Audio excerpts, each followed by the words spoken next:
Bonjour ou bonsoir à tous, suivant l'heure à laquelle vous regarderez cette vidéo, c'est votre présentateur de l'émission Chronique Paranormale, John Sinclair. Aujourd'hui dans cet épisode 50, l'équipe Elistar et moi-même avons décidé de vous raconter l'histoire de Lucifer, un ange devenu démon. Alors, bien entendu, vous êtes libre d'avoir votre opinion sur le fait qu'il soit un ange ou non. Nous partons donc sur une théorie qu'il a très bien pu être un ange avant de devenir démon. Alors, commençons par l'origine du nom Lucifer. Il signifierait en traduction latine « lux fere », ce qui signifie « porteur de lumière ». Il représentait le plus souvent l'esprit de l'air et on l'associait à la connaissance. Il était considéré comme le plus beau des anges et occupait le grade de chef de la milice céleste. Il est également assimilé à Hellel, un mot hébreu signifiant « astre du matin », selon la Vulgate, qui serait la première traduction de la Bible en latin par saint Jérôme. À l'époque de la Rome antique, lux fere désignait la planète Vénus, qui est aussi appelée étoile du matin. Et elle pouvait aussi bien être observée avant le lever du soleil et après son coucher. La question que l'on se pose est la suivante. Qu'est-ce qui a fait détourner Lucifer de la lumière ? Eh bien ce serait son orgueil et sa volonté d'acquérir du pouvoir, d'être égal à Dieu, qui l'a poussé à se révolter contre lui.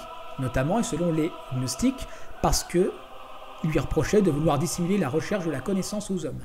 Il fut ainsi chassé du ciel, perdit son grade de chef de la milice céleste et envoyé en enfer. C'est à partir de ce moment-là que Lucifer fut devenu Satan, le chef des démons pour les adeptes de la Bible, mais l'un des 4 princes des enfers, si l'on s'en suit à la hiérarchie démoniaque établie par Abramélin le Sage.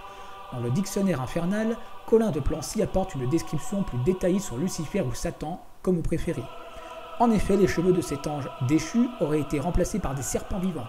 Il porterait encore la marque de la foudre divine sur son corps, mais cette dernière serait cachée par des ailes noires de chauve-souris qu'il replierait sur son buste.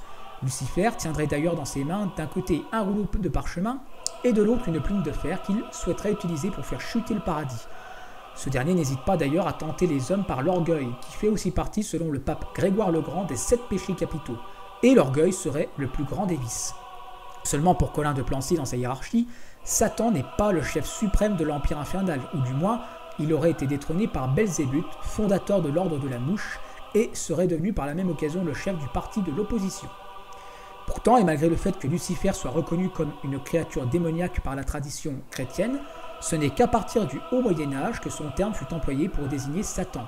D'ailleurs, les termes de diable, comme les noms évoqués ci-dessus, sont le plus souvent désignés comme des synonymes, tels que le malin, le prince des ténèbres, le maître de l'enfer.